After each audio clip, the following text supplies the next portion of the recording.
Y pues sabemos quiénes votaron en contra, pues están los diputados ahora de oposición. Y le agradezco muchísimo a Rubén Moreira, quien es el coordinador de la bancada del Partido Revolucionario Institucional del PRI en la Cámara de Diputados, que nos atienda. ¿Cómo está, diputado? Muy buenas tardes. Muy bien, muchas gracias por esta telellamada y estamos a sus órdenes.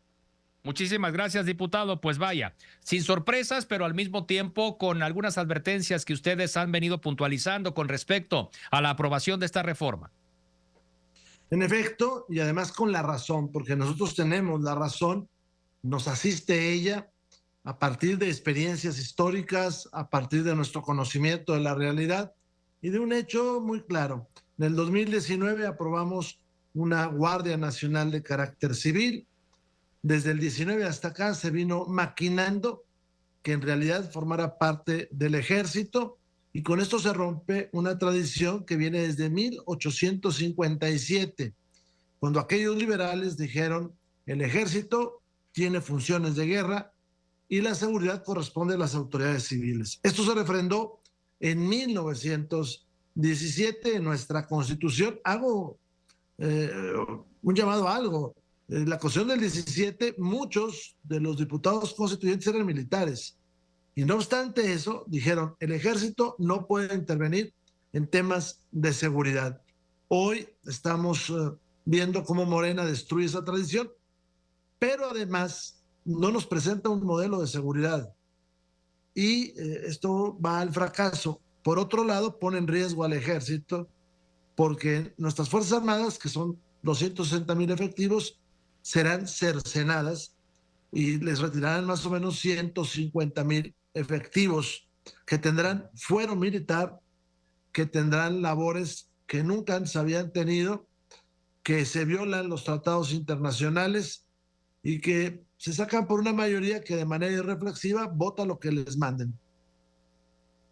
Ahora, lo que salta a la vista, pues es este término, ¿no? Militarización. Ustedes, siendo las bancadas de oposición, quienes votaron en contra de esta reforma, advierten sobre una eventual o inmediata militarización de nuestro país, cuando pues hemos escuchado desde el propio presidente López Obrador, incluso la presidenta electa Claudia Sheinbaum, señalando que esto no llevaría a una militarización en México. Entonces, a ver, para mayor contexto, y usted que votó en contra de esta iniciativa y de esta reforma, ¿qué nos podría decir al respecto, diputado?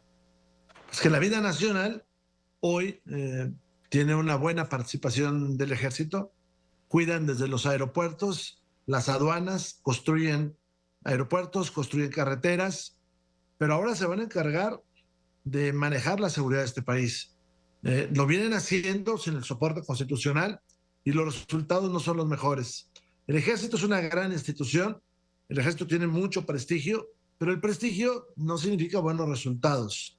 El ejército puede coadyuvar con las autoridades civiles para la paz. Y en los lugares donde hemos tenido mejora, que hay varios en el país, esa era la actuación del ejército como un coadyuvante muy importante. Ahora, meterlos al tema de la seguridad del día a día, pues realmente terminan mal las cosas porque se le inundará de desprestigio, estará en miles de litigios y por otro lado nuestro sistema de defensa nacional se debilita enormemente.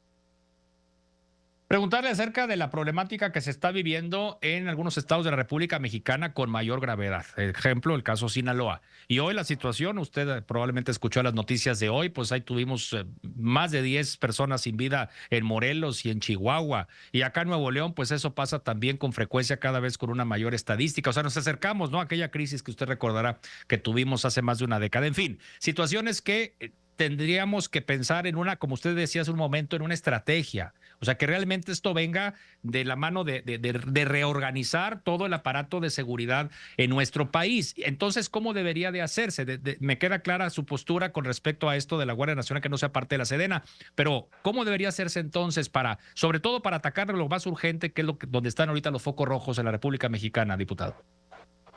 Bueno, se requiere una estrategia multidimensional que se ha aprobado en varios estados, que va desde más empleo, es cierto, más educación, combate a la pobreza, pero también a reglas claras y aplicación de las mismas, hasta grupos élite que combatan a los más peligrosos, desde sanear las cárceles hasta tener una policía Sí. civil fuerte. Rápido le digo, 2012, como usted lo señala, es el año más violento hasta ahora en Nuevo León, con 2007 homicidios en un año. Pero cuando se retira Rodrigo Medina, tuvieron 471 homicidios. Hay una disminución drástica. Del día que se va ese gobernador a la fecha, se empezó a desmantelar lo que hizo gobierno y sociedad, Sí, fuerza claro. civil, La iniciativa coordinación. privada. Sí, claro, los empresarios tan importante. Y ahora, en este año, hasta agosto iban 1.850 homicidios y van a cerrar más o menos con 2.400, 2.500. Este año va a ser el más violento de la historia de Nuevo León y hay una regresión terrible con algo que a mí me preocupa más.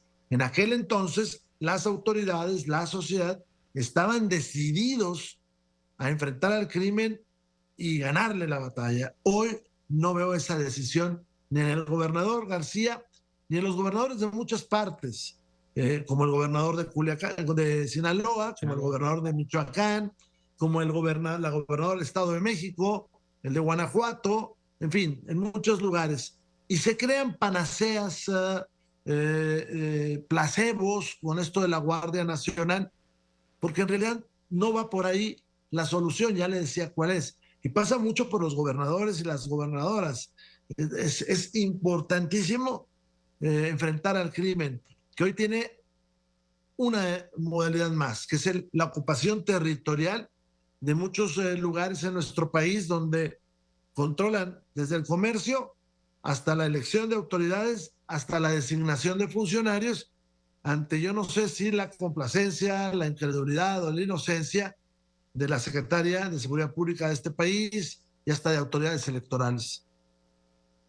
Y hay otro tema también que usted bien mencionaba en días anteriores o durante estas horas de discusión que tiene que ver con los derechos humanos, ¿no, diputado? Sí, el artículo primero de la Constitución General de la República marcó el cambio para este país en materia de derechos humanos. Muchas de las cosas que hoy vemos, acciones afirmativas, derechos de las mujeres, una nueva vida civil en cuanto al matrimonio, en cuanto a la relación con las niñas y los niños, pues viene de esa reforma en cuestiones laborales. Hoy Morena quiere deshacer eso, está golpeando lo que nosotros llamamos presunción de inocencia y lo hace de la narrativa. Cuando dice soltaron un delincuente, pues eso es una narrativa perversa porque que alguien lo lleven ante la justicia no quiere decir que sea delincuente, se lo tienen que demostrar. Por otro lado, está generando esta prisión preventiva oficiosa que en el mundo ya no está vigente ese postulado, que además tenemos convenios internacionales que la prohíben. Por otro lado, pues esta falsa idea de que se van a elegir jueces, eso es una falsedad, es un engaño. Y por otro lado, esto del ejército. El ejército ha representado también una mano de obra barata para el gobierno, porque, por ejemplo, corrieron a los 30,000 policías federales y ahora lo suplen con militares que deberían tener otra función. Y México no se puede dar el lujo de no tener ejército. Somos un país grande, un país con riquezas naturales y hemos tenido inestabilidad con nuestras fronteras en la historia, pero recientemente, hace 50 años más o menos, con nuestro vecino del sur. Entonces, lo que está haciendo el gobierno actual de Morena, pues es un golpe hacia futuro. Y le digo algo que yo noté cuando subí varias veces a la tribuna. Mucha gente de Morena no estaba convencida de lo que estaban votando, pero tenían instrucción precisa de sacarlo como fuera. ¿Y puede cambiar esto ahora que llegue la presidenta Claudia Sheinbaum a partir del 1 de octubre? Ojalá, yo en mi discurso y varios de mis compañeros, Lorena Piñón, por ejemplo, o Samuel Palma, pedimos que se pospusieran estas votaciones hasta tener una nueva presidenta para que nos muestre su modelo de seguridad. E incluso yo les decía, si este nos parece, si este modelo de seguridad incluye algunas propuestas de nosotros, tal vez lo votamos a favor. Pero le están dejando todo cercado a la presidenta Sheinbaum.